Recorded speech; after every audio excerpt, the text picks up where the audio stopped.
இப்போ அனைத்து கட்சி கூட்டங்களில் விஜய் அவர்கள் ஒரு கூட்டத்தை ஆர்கனைஸ் பண்ணுறாங்க அப்படின்னா என்னென்ன கட்சிகள் வந்து சேரும்னு நீங்கள் நினைக்கிறீங்க? அதிமுக, திமுக எப்படி வருவாங்க?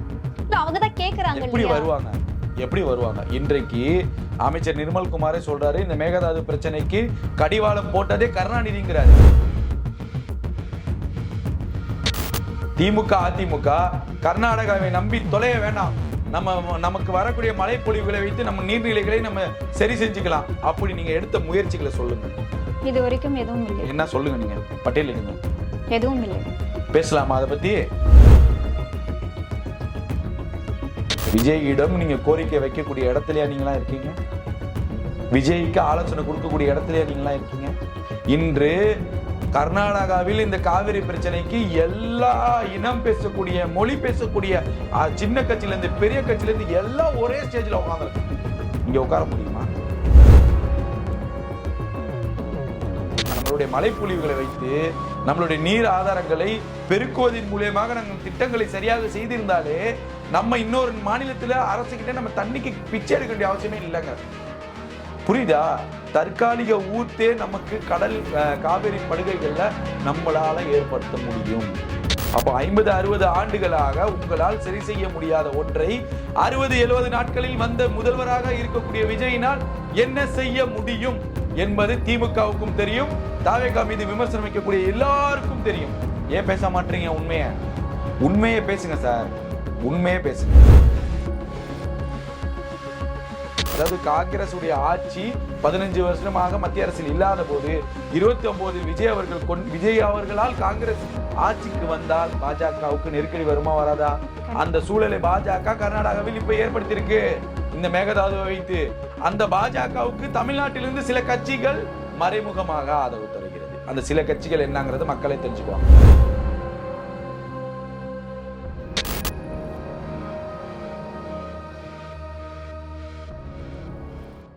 ஜாம்பவான் நேயர்களுக்கு வணக்கம். நான் உங்க தீபிகா. இன்றைய நிகழ்ச்சியின் சிறப்பு விருந்தினர் இளம் பத்திரிகையாளர் யாசர் அவர்கள். வணக்கம் சார். வணக்கம் தீபிகா.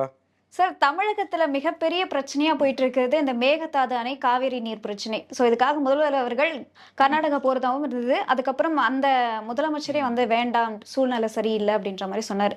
ஆனா தமிழகத்துல வந்து என்ன சொல்றாங்க அப்படின்னா, விஜய் அவர்கள் வந்து பேசினாலும் ஒரு பிரயோஜனமும் இல்லை அப்படின்ற ஒரு கருத்து தெரிவிச்சுட்டு வராங்க. அது மட்டும் இல்லாம அதாவது இந்த அனைத்து கட்சி கூட்டம் இதெல்லாம் முதல்வர் ஏன் வந்து கூட்ட மாட்டேங்கிறாருன்ற கேள்விகளும் எழுப்பிட்டு இருக்காங்க. இப்ப நீங்க கேட்ட கேள்வி ரொம்ப அற்புதமான கேள்வி. இப்ப அனைத்து கட்சி கூட்டங்கள்ல விஜய் அவர்கள் ஒரு கூட்டத்தை ஆர்கனைஸ் பண்றாங்க அப்படின்னா என்னென்ன கட்சிகள் வந்து சேரும் நீங்க நினைக்கிறீங்க? அதிமுக, திமுக எப்படி வருவாங்க? இல்ல அவங்க தான் கேக்குறாங்க. எப்படி வருவாங்க? இன்றைக்கு அமைச்சர் நிர்மல்குமாரே சொல்றாரு, இந்த மேகதாது பிரச்சனைக்கு கடிவாளம் போட்டதே கருணாநிதிங்கிறாரு. மீட்டிங்ல பேசுறப்ப கடந்த ஆட்சி காலங்களுடைய குறைகளையும் தான் பேசுவாங்க. ஐஏஎஸ் ஆபீசரே உளவுத்துறையை வச்சுக்கிட்டு தான் பேசுவாங்க. அப்படி வச்சுக்கிட்டு பேசுறப்ப அது அப்ப அனைத்து கட்சி கூட்டத்திலையும் கடந்த ஆட்சியில இருந்தவர்களை பற்றி குறை சொல்லும் போது அவங்க உட்காந்து கேட்பாங்களா? எப்படி கேட்பாங்க? கேட்க மாட்டாங்க. எப்படி கேட்க மாட்டாங்கல்ல? அப்ப தெரியுது அவங்களுக்கு திட்டமிட்டு தாவேகா மீது வைக்கக்கூடிய விமர்சனங்கள். இருங்க, நான் சொல்லி முடிச்சிடறேன். மேகதாது அணையுடைய பிரச்சனைகளுடைய கால அவகாசம் எத்தனை ஆண்டுகளாக நடக்குது?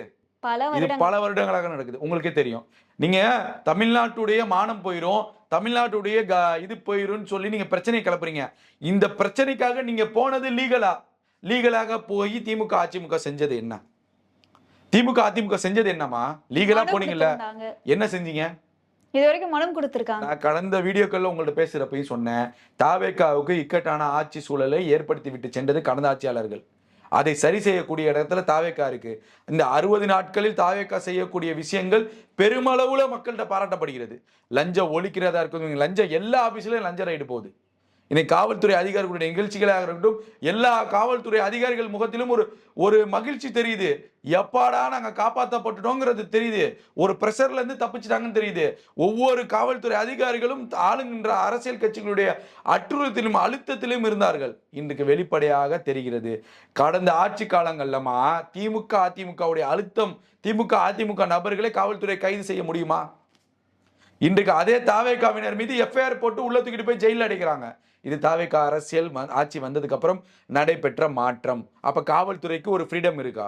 இப்போ ஒட்டுமொத்தமாக இந்த காவல்துறை ஒரு ஃப்ரீடத்திற்குள்ள வருகிறது. புரியுதா உங்களுக்கு?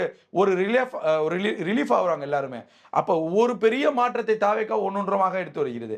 இப்ப இந்த காவிரி பிரச்சனைக்கு நீங்க என்ன தீர்வு பார்த்தீங்க சொல்லுங்க. சரி, பல ஆண்டுகளாக இந்த பிரச்சனை நடக்குதுன்னு தெரியுதுல. காவேரி கர்நாடக அரசை மட்டும் நம்ம ஏன் நம்பி இருக்கணும்னு நீங்க எடுத்த முயற்சிகள் என்ன? ஒன்று சொல்லுங்க. திமுக, அதிமுக கர்நாடகாவை நம்பி தொலைய வேண்டாம். நமக்கு வரக்கூடிய மழைப்பொழிவுகளை வைத்து நம்ம நீர்நிலைகளை நம்ம சரி செஞ்சுக்கலாம். அப்படி நீங்க எடுத்த முயற்சிகளை சொல்லுங்க. இது வரைக்கும் எதுவும் இல்லை. என்ன சொல்லுங்க, நீங்க பட்டியலிடுங்க. எதுவும் இல்லை. பேசலாமா அதை பத்தி பேசலாமா? அதெல்லாம் அனைத்து கட்சி கூட்டத்தில் பேசப்படுமா? பேசப்படும்ல. ஐஏஎஸ் அதிகாரிகள் ரிப்போர்ட் கொடுப்பாங்கல்ல, அந்த துறை இயக்குநர்கள் கொடுப்பாங்கல்ல, முதலமைச்சர் எடுத்து வைப்பார்ல, துறை சார்ந்த அமைச்சர் பேசுவார்ல, உங்களுக்கு என்ன பதில் இருக்கும் அந்த கூட்டத்துல? இல்ல, அதற்கு ஏதாவது ஒரு ரீசன் பாக்குற மக்கள் நீங்க தெரிஞ்சுக்கோங்க. பாக்குற மக்களுக்கு தானே சொல்ல வரேன். இத்தனை கேள்விகளை நானே அடுக்கும் போது தாவேக்கா அடுக்காதா என்ன? அதற்கு பதில் சொல்றவங்க முகாந்திரம் அவங்கள்ட்ட இருக்கா? அப்ப நீங்க வெளிப்படையா வந்து ஒத்துக்கோங்கன்னு சொல்றேன். திமுக, அதிமுக நாங்கள் சிறிய தவறுகளை செய்துட்டோம். தார்மீக அடிப்படையில சொல்லுங்க.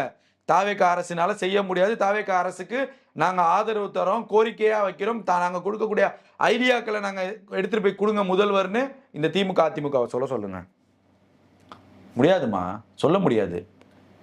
விஜயிடம் நீங்க கோரிக்கை வைக்கக்கூடிய இடத்துலயா நீங்களாம் இருக்கீங்க? விஜய்க்கு ஆலோசனை கொடுக்கக்கூடிய இடத்துலயா நீங்களாம் இருக்கீங்க? இன்று கர்நாடகாவில் இந்த காவிரி பிரச்சனைக்கு எல்லா இனம் பேசக்கூடிய, மொழி பேசக்கூடிய சின்ன கட்சியில இருந்து பெரிய கட்சியில இருந்து எல்லாம் ஒரே ஸ்டேஜ்ல உட்கார்ந்துருக்கான். இங்க உட்கார முடியுமா? உட்கார முடியுமா? இதை அவன் எப்ப செய்யறான்? இந்த காவிரி பிரச்சனை வரப்போலாம் ஒன்றிணைஞ்சுக்கிறான். சார், இப்போ கேள்வி என்ன அப்படின்னா, இப்போ ஸ்டாலின் அவர்கள், எம்ஜிஆர் அவர்கள் இவங்க எல்லாருமே வந்து இந்த காவேரி பிரச்சனைக்கு போய் பேசிட்டு வந்திருக்காங்க. இப்போ அதே முயற்சியை தானே விஜய் அவர்களும் பண்றாரு. ஆமா, நான் என்ன சொல்றேமா, நான் என்ன நீங்க தாவேக்கா போகுதா போகலையா நம்ம பேசலாமா? இல்லைன்னு சொல்ல, நான் அதுக்கு உங்களுக்கு விளக்கம் சொல்றேன். நீங்க என்ன பண்ணீங்க 50-60 ஆண்டுகளாக? இதுதான் நான் கேட்கக்கூடிய கேள்வி. தாவேக்கா மீது நீங்க குறை சொல்லுங்க, விஜய் என்ற நபர் மீது குறை சொல்லுங்க, ஓகே, அது உங்களோட குறை. அவர்களை சொல்லும் போது நீங்க கண்ணாடியில் நின்று பேச மாட்டீங்களா? கண்ணாடி முன்னாடி நிக்கவே மாட்டீங்களா? இந்த 50-60 வருடமா என்னை பத்திரிகையாளர்னு விட்டுருங்கம்மா. ஒரு பொதுமக்களாக நீங்க கட்டிய அணைகளின் எண்ணிக்கை என்ன சொல்லுங்க. நீங்க கட்டிய அணைகளின் எண்ணிக்கை என்ன? இன்னைக்கு புழல் ஏரி, செம்பரம்பாக்கம் ஏரி இருக்கு. இந்த நீர்நிலைகள் மழைக்காலங்களில் ரொம்புனதை நம்ம பார்த்தோம். 2010 இருந்து வச்சுக்கோங்க, 2010 இருந்து 21 வரைக்கும் தமிழ்நாட்டில் பொழிந்த மழைகளின் எண்ணிக்கை எவ்வளவு? பேசுங்க. தமிழ்நாட்டில் 2010 இருந்து 2021 வரைக்கும், திமுக ஆட்சியில் விட்டுருங்க, நான் அவங்களையும் பேசல, 21 வரைக்கும், 2010 இருந்து 2021 வரைக்கும் தமிழ்நாட்டில் பெய்த மழைகளின் எண்ணிக்கை எவ்வளவு? எத்தனை டிஎம்சி சொல்லுங்க? எத்தனை சென்டிமீட்டர் மழை சொல்லுங்க? அந்த நீர் எங்கே போச்சு கணக்கு சொல்லுங்க. செம்பரம்பாக்கம் ஏரி, புழல் ஏரியிலிருந்து எல்லா ஏரிகளும் நிரம்பி வளர்ந்து வெள்ளம் சென்னையில போச்சா? 2015 ஒரு வெள்ளம் போச்சா? புயல்கள் ஏற்பட்டுச்சா? அதனால ஏற்பட்ட மழைகள் இருந்துச்சா? இந்த மழை நீர்களை சேமிக்க கடந்த 2010 இருந்து 2021 வரைக்கும் செய்த சாதனைகள் என்ன சொல்லுங்க. இது நான் ஒரு பொதுமக்களா கேட்கிறேன். செய்த சாதனைகள் என்ன?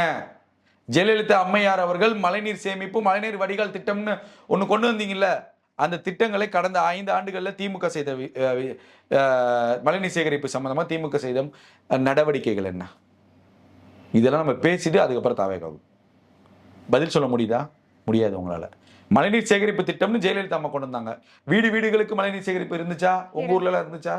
வீட்டுல ஓட்டு வீடுனா நம்ம அப்படியே தகரத்தை கொண்டு வந்து கீழே வந்து ஒரு டேங்க் இருக்கும், அதுக்குள்ள விடுவோம். அதுக்கான விழிப்புணர்வு நடந்துச்சா? சொல்லுங்க ஜெதீபிகா. நீங்க இல்ல, பெரும் அளவுல எதுவும் நடந்ததா இல்ல. அது எவ்வளவு பெரிய ஸ்கீம் தெரியுமா?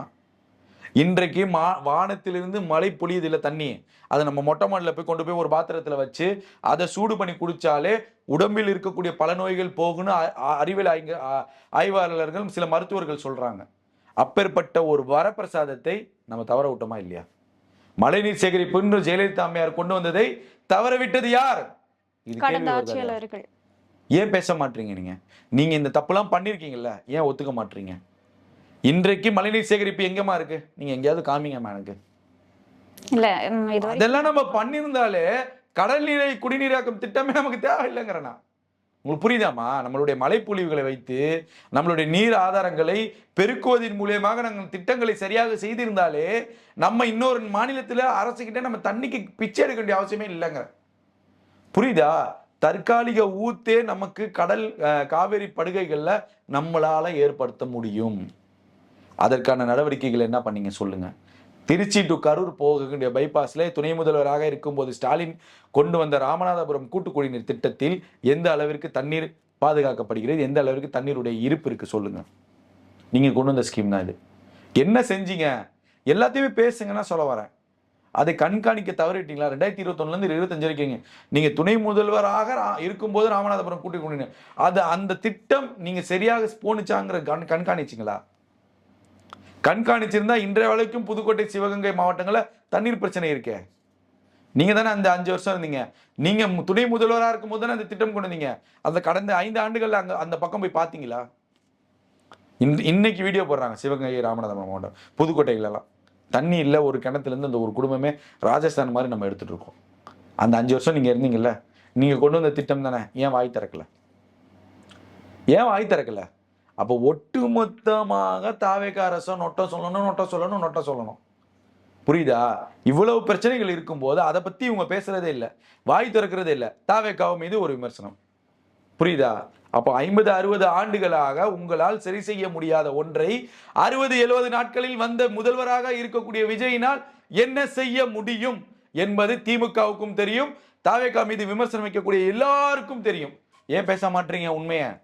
உண்மையே பேசுங்க சார், உண்மையே பேசுங்க. தாவேகா ரீல்ஸ் ஆச்சு, ரைட்டு, ஓகே, நீங்க சொல்லக்கூடிய குற்றச்சாட்டுகள் நீங்க வைங்க.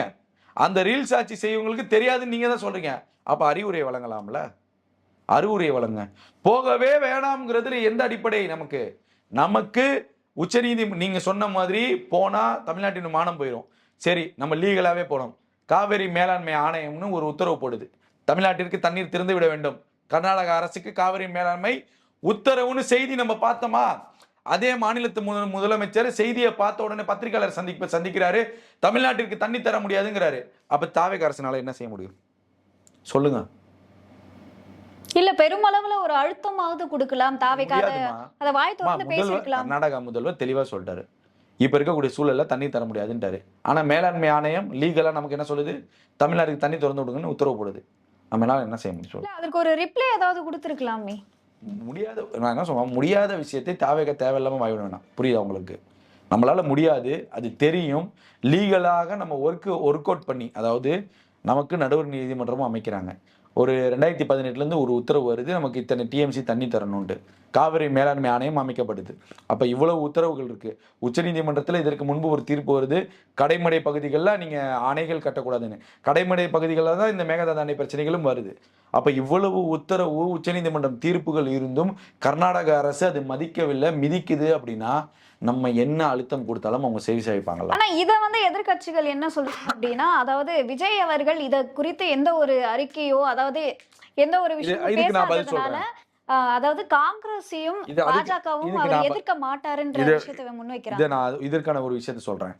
அப்ப நான் ஆரம்பத்திலே இந்த வீடியோ கூடிய ஆரம்பத்திலே நம்ம சொன்னோம், பாஜகவுக்கும் காங்கிரஸும் கர்நாடகாவை மாறி மாறி ஆளும்போது இனவாதம் பேசக்கூடியவங்க, மொழிவாதம் பேசக்கூடிய, தமிழ்நாட்டிற்கு எதிர்ப்பாக இருக்கக்கூடிய அங்கே இருக்கக்கூடிய இயக்கங்களை வைத்து மாறி மாறி 2 கட்சிகளும் கொடுத்த அழுத்தத்தின் காரணமாக அங்கே ஆட்சியை பிடிக்கிறாங்க. அங்கு ஒரு அரசியலே நடக்குது. மேகதாது வைத்தும் காவிரி வைத்தும் தமிழ்நாட்டை வைத்தும் கர்நாடகாவில் ஒரு பெரிய அரசியல் நடக்குது. அந்த அரசியலை உடனடியாக ஒட்டு மொத்தமாக வெட்டி முடிக்க முடியுமா விஜய்னால? முடியாது. அப்ப 2 மாநிலங்களிலும் மேகதாது வைத்து ஒரு பெரிய அரசியல் நடக்குது. நீங்க 2011 இருந்து எடுத்துக்கோங்க. 2011 இருந்து இந்த காவிரி பிரச்சனை இருக்கா இல்லையா? இருக்கு. மேகதாது அணைன்னு பிரச்சனை சட்டமன்றத்தில் பேசுறீங்க. என்ன தீர்வு கொண்டு வந்தீங்க? அரசியல புதுசுமா அவரு? 2 வருஷம் தான் ஆகுது, ஆட்சியை பிடிச்சிட்டாங்க. புதுசு. நீங்க எக்ஸ்பீரியன்ஸ் தானே. நீங்க இருக்கும்போது இதே அழுத்தம் கொடுக்கப்பட்டுச்சுல, நீங்க இருக்கும்போது இதே மாதிரி கர்நாடகா உங்களை ஏறி மிதிச்சுல, என்ன நீங்க பண்ணீங்க? என்ன பண்ணீங்க? இப்போ கேள்விகள் வருது இல்லை? அப்போ விஜய் அவர்கள் என்ன பண்ணுவார் அப்படின்னா, புரிந்துணர்வின் அடிப்படையில் விஜய் அவர்கள் சென்றால் முழுமையான தீர்வு கிடைக்காது, ஆனால் தற்காலிக தீர்வு கிடைக்கும். இப்போ நம்ம ஜூன் மாதம் தண்ணி திறக்கணும், தண்ணி இல்லை. மேட்டூர் அணை திறப்பதற்கு தயார், மேட்டூர் அணையை திறந்து விட்டாலும் தண்ணி இல்லையே. புரியுதா உங்களுக்கு? அப்போ விஜய் அவர்கள் சென்றால் நமக்கு இப்போ இருக்கக்கூடிய சூழலில் டெல்டா சாகுபடிகள் செய்யக்கூடிய நேரம், டெல்டா விவசாயிகள் விவசாயம் செய்யக்கூடிய நேரம், நமக்கு தற்காலிக தீர்வு வந்தாலே போதுமானது. புரியுதா? இப்ப தற்காலிக தீர்வை விஜய் அவர்கள் ஏற்படுத்தி விட்டாலே போதுமானது. 29 தேசிய அளவில் ஆட்சி மாற்றம் மாறும்போது முற்றிலும் இதற்கான ஒரு தீர்வை விஜய் அவர்களால் கொண்டு வர முடியும். எனக்கு நம்பிக்கை இருக்கு. ஏன்னா கர்நாடகா, அதாவது காங்கிரஸ் உடைய ஆட்சி 15 வருஷமாக மத்திய அரசில் இல்லாத போது 29 விஜய் அவர்களால் காங்கிரஸ் ஆட்சிக்கு வந்தால் பாஜகவுக்கு நெருக்கடி வருமா வராதா? அந்த சூழலை பாஜக கர்நாடகாவில் இப்ப ஏற்படுத்தியிருக்கு. இந்த மேகதாதுவை வைத்து அந்த பாஜகவுக்கு தமிழ்நாட்டிலிருந்து சில கட்சிகள் மறைமுகமாக ஆதரவு தருகிறது. அந்த சில கட்சிகள் என்னங்கிறது மக்களை தெரிஞ்சுக்குவாங்க. அப்ப இந்த சூழலை பாஜகவுக்கு இணக்கமாக சில கட்சிகள் இங்க செஞ்சிட்டு இருக்காங்க. உங்களுடைய ஆட்சி காலத்துல சுமூகமாக பிரச்சனைகள் இல்லாமல் நீர் வழங்கிய கர்நாடகா இப்ப ஏன் வழங்கல? ஒரு பெரிய அரசியல் ஒன்று நடக்கிறது, புரிஞ்சுக்கோங்க.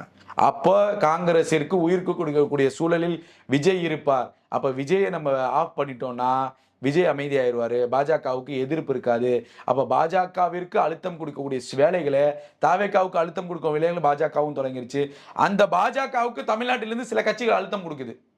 புரியுதா உங்களுக்கு? 29 தேர்தல் இருந்தா இங்க தாவேக்கா ஒரு பெரிய கூட்டணி அமைச்சிட்டு இருக்கு, காங்கிரஸ் தேசிய அளவுல ஒரு கூட்டணி அமைச்சிட்டு இருக்கு.